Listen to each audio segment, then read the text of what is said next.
और चलिए बुलेटिन की शुरुआत करते हैं और बात करेंगे क्या सनातन की राह पर पाकिस्तान है। दरअसल पाकिस्तान में पहली बार बच्चे संस्कृत पढ़ेंगे और हिंदू धर्म ग्रंथ गीता का अध्ययन करेंगे। दरअसल लाहौर प्रबंधन विज्ञान विश्वविद्यालय यानी कि LUMS ने पहली बार संस्कृत को अपने पाठ्यक्रम का हिस्सा बनाया है और आजादी के 77 साल बाद ये कदम पाकिस्तान में शैक्षिक और साथ ही साथ सांस्कृतिक क्षेत्र में महत्वपूर्ण मील का पत्थर माना जा रहा है। संस्कृत कोर्स की शुरुआत एक साप्ताहिक कार्यशाला से हुई थी जो अब कोर्स में बदल गई है। LUMS अब महाभारत और भगवत गीता पर अलग कोर्स शुरू करने की तैयारी में है। इस प्रयास में पाकिस्तान में संस्कृत के जो विद्वान हैं वो अब तैयार होंगे। विभाजन के बाद पहली बार पाकिस्तान में संस्कृत भाषा को शिक्षा के पाठ्यक्रम में शामिल किया गया है।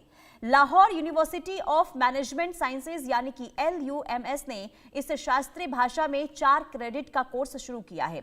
ये पहल 3 महीने चलने वाले वीकेंड वर्कशॉप से विकसित हुई है जिसे छात्रों और विद्वानों से अच्छा प्रतिसाद मिला और इसके बाद कोर्स के तहत छात्रों को महाभारत और टेलीविजन श्रृंखला के प्रसिद्ध थीम हे कथा संग्राम का जो उर्दू संस्करण है उसमें पढ़ाया जा रहा है। कुल मिलाकर देखिए अब संस्कृत की पढ़ाई पाकिस्तान के विश्वविद्यालय में होने वाली है और इसे लेकर कहीं ना कहीं देखिए अब उत्साह भी उन छात्रों के अंदर देखने को मिल रहा है जो पहले से ही अब ये जानने की कोशिश कर रहे थे कि आखिर कैसे संस्कृति की पढ़ाई होती है, उसमें क्या क्या चीजें थी। और ऐसे में जब ये पहल शुरू हुई है तो कहीं ना कहीं छात्रों के अंदर भी खुशी देखने को मिल रही है। लेकिन पाकिस्तान में ये पहली बार जो पहल हुई है और संस्कृत की जो पढ़ाई होगी उसके बारे में आपको डिटेल से जानकारी दे दे। देखिए पाकिस्तान में एक बड़ा बदलाव अब देखने को मिल रहा है। दरअसल अब पाकिस्तान की क्लास में संस्कृत की भाषा पढ़ाई जाएगी और पाकिस्तान के बच्चे अब गीता भी वहां पर पढ़ेंगे, गीता का ज्ञान भी वहां पर लेते हुए नजर आएंगे। इसी के साथ ही हिंदू धर्म ग्रंथ गीता का अध्ययन वहां के छात्र करते हुए नजर आएंगे। इसके अलावा 1947 के बाद ऐसा पहली बार हो रहा है जब संस्कृत की पढ़ाई वहां पर होगी, पाकिस्तान में होगी। दक्षिण एशिया में सांस्कृतिक पुल बनाने की भी अब कोशिश वहां पर हो रही है। इसी के साथ ही लाहौर के एक विश्वविद्यालय ने संस्कृत पढ़ाने का फैसला किया और इसके बाद अब कदम उठाया गया है। लाहौर प्रबंधन विज्ञान विश्वविद्यालय ने संस्कृत को अपनाया है और LUMS अब महाभारत और भगवत गीता पर अलग कोर्स शुरू करने की तैयारी में है। इसी के साथ ही यह कदम पाकिस्तान में शैक्षिक और सांस्कृतिक क्षेत्र में महत्वपूर्ण मील का पत्थर साबित हो सकता है। इस प्रयास से पाकिस्तान में संस्कृत के विद्वान अब तैयार होंगे। इसी के साथ ही विभाजन के बाद पहली बार पाक में संस्कृत भाषा को शिक्षा के पाठ्यक्रम में शामिल किया जा रहा है और पाकिस्तान में एक बड़ा बदलाव ये देखने को मिला जो हमने आपको जानकारी दी कि ये पहली बार ऐसा हो रहा है और आजादी के बाद ऐसा देखने को मिल रहा है। और इसे लेकर अब तमाम तरीके से LUMS यूनिवर्सिटी में तैयारियां भी शुरू हो चुकी है। इसके लिए क्या होगा? इसके लिए सबसे पहले ये होगा कि जो प्रोफेसर है संस्कृत के उन्हें तैयार किए जाएंगे और उसके बाद वहां के छात्रों को ज्ञान दिया जाएगा। ज्ञान किसका? गीता का, भगवत गीता का भी। और इसी के साथ ही क्योंकि पहले से ये पहल की जा रही थी और उसके बाद अब कहीं ना कहीं इसको लेकर शुरुआत भी होने जा रही है और ऐसे में कहा जा रहा है कि अब पाकिस्तान भी सनातन की राह पर आगे बढ़ने के लिए तैयार है और पाठ्यक्रम का अब हिस्सा बनेगा यानी कि संस्कृत भाषा में पढ़ाई वहां पर कराई जाएगी। और इसे लेकर कई तरह की पहल और कई सराहनीय कदम भी अब उठाए जा रहे हैं और साथ ही साथ इसकी प्रशंसा भी हो रही है। तो पहली बार ऐसा होने जा रहा है। ऐसे में ये काफी महत्वपूर्ण होगा, महत्वपूर्ण इस लिहाज से क्योंकि संस्कृत भाषा के बारे में विस्तार से जानकारी दी जाएगी। LUMS यूनिवर्सिटी जो लाहौर में है वहां पर इसे लेकर तैयारी जो है वो शुरू कर दी गई है। और ऐसे में सनातन की राह पर देखिए अगर पाकिस्तान बढ़ता है तो कहीं ना कहीं पाकिस्तान के लिए भी वो काफी महत्वपूर्ण होगा। पाकिस्तान भी अगर सनातन की राह पर चलेगा तो जो अभी पाकिस्तान आतंकिस्तान कहलाता है कहीं ना कहीं इसमें भी बदलाव हो सकता है और ऐसे में बदलाव की संभावना भी होगी, पाकिस्तान में सुधार भी देखने को मिल सकता है। और विदेश मामलों की जानकार श्रुति दास गुप्ता हमारे साथ जुड़ चुकी है। बहुत स्वागत है इंडिया न्यूज पर आपका। श्रुति जी, जो ये बदलाव देखने को मिल रहा है यानी कि सीधे तौर पर कह सकते हैं कि सनातन की राह पर क्या पाकिस्तान आगे बढ़ रहा है क्या, जो एक कदम अब लाहौर के यूनिवर्सिटी में उठाया जा रहा है संस्कृत भाषा को लेकर? एक तो पहले मैं ये देखना चाहूंगी ये कोर्स सक्सेसफुली किसी को पास आउट भी कर पाता है कि नहीं। आई एम सॉरी, मैं थोड़ा स्केप्टिकल तरीके से आती हूँ क्योंकि पाकिस्तान की हिस्ट्री जो है भाषा को लेकर थोड़ी सी अजीब ही रही है। जो लोग हिंदी पूरा नहीं बोलते और जो उर्दू को हिंदी की माँ बोलते हैं, वो संस्कृत को क्या दर्जा देंगे वो मैं नहीं समझ सकती। तो मेरे लिए इस वक्त ये थोड़ा सा क्वेश्चन मार्क वाला जोन में पहुंचा हुआ है। इसके पीछे एक सोच है, क्योंकि पाकिस्तान जो इंडस वैली सिविलाइजेशन जो है, जिसको हम सिंधु सरस्वती सिविलाइजेशन कहते हैं, जी। वो सिविलाइजेशन के काफी अंश जो हैं वो पाकिस्तान के साइड में पड़ते हैं, वहां पे होती है उसकी आर्कियोलॉजिकल डिगिंग वगैरह। अब उसको समझने के लिए उसके अंदर क्या हो रहा है, आपको संस्कृत की, आपको आर्कियोलॉजी की तो चाहिए ही चाहिए, संस्कृत की भी जरूरत पड़ती है, क्योंकि संस्कृत कोई माने या ना माने वो 2000 साल की या 4000 साल की या 5000 साल की लैंग्वेज नहीं है। मेरे हिसाब से वो 25,000 साल का तो मैं ऋग्वेद का मानती हूँ डेटिंग, तो उससे पुरानी ही होगी, अगर उसमें लिखी गई है तो उससे पुरानी ही होगी।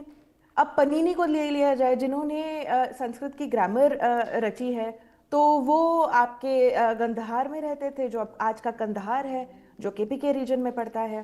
तो इससे मुझे इतना समझ में आता है कि शायद किसी को ये समझ में आ रहा है पाकिस्तान में कि वो अपनी हिंदू सिविलाइजेशनल आइडेंटिटी को, इंडिया से रिलेटेड जो सनातन धर्म की सिविलाइजेशनल आइडेंटिटी है, उससे डिस्कनेक्टेड अगर वो रहेंगे तो वो ज्यादा दिन तक उनकी कोई मतलब उनकी पहुंच आधी उन्होंने लिमिट कर ली, उन्होंने अपने आप को 1100 साल पे स्थगित कर लिया। उससे पुरानी जो अपनी लीनियज है, अगर उसको आपको क्लेम करना है तो आपको संस्कृत, हिंदी, इन सब चीजों का साथ लेना पड़ेगा।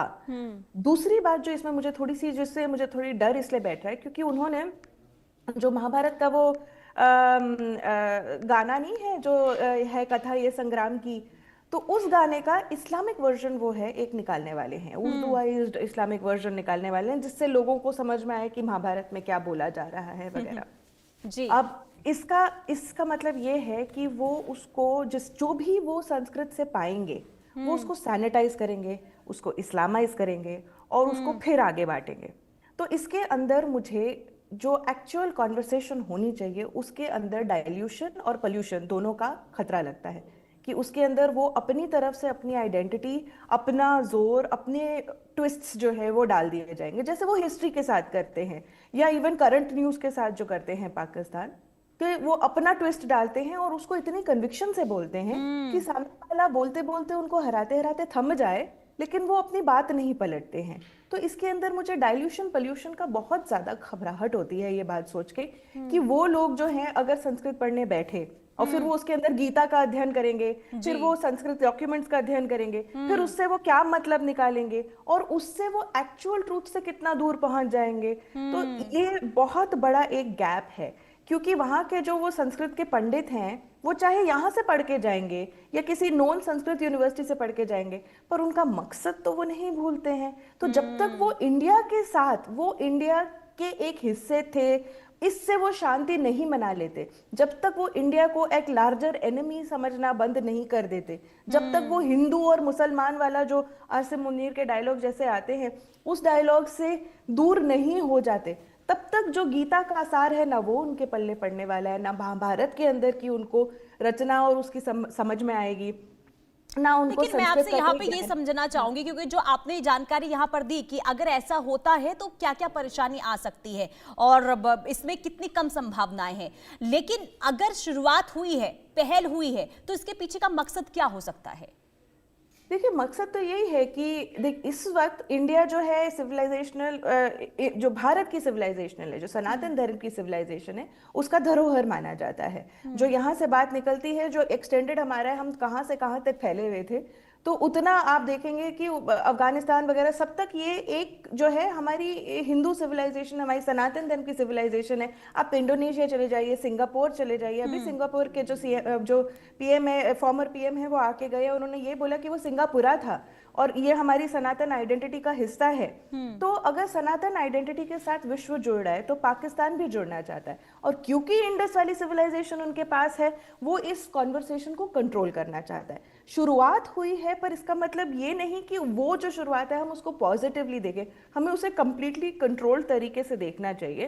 क्योंकि मुझे पाकिस्तान के मकसद, क्योंकि उनकी सियासत कैसे चलती है उसको आप अच्छी तरह से जानते हैं, और उसी बेसिस पे वो आगे एकेडमिक्स को भी गाइड करते हैं, जो आज तक यही पढ़ा रहे हैं अपने बच्चों को कि कत्थर का वॉर वो जीत गए थे। आपको लगता है वो गीता का सही अध्ययन करेंगे? क्या आपको लगता है वो संस्कृत श्लोकों का सही उत्तर बताएंगे? नहीं बताएंगे। वो उसके अंदर कहीं से कहीं कहीं अपना मकसद निकालने की कोशिश करेंगे। तो इसलिए मुझे थोड़ा शुरुआत हुई है, क्योंकि अब देखो अरब देशों में भी योगा दिखाया जा रहा है। सऊदी अरब में महाभारत का अध्ययन होने की बात हो रही है, रामायण का अध्ययन होने की बात हो रही है। तो ये दुनिया अगर संस्कृत की तरफ पलट रही है तो पाकिस्तान उस नरेटिव का हिस्सा बनना चाहता है और उसको, जैसे मैंने कहा, डाइल्यूट और पल्यूट अपने हिसाब से करना चाहता है। मेरे लिए अनफॉर्चुनेटली ये बहुत घबराहट की बात है।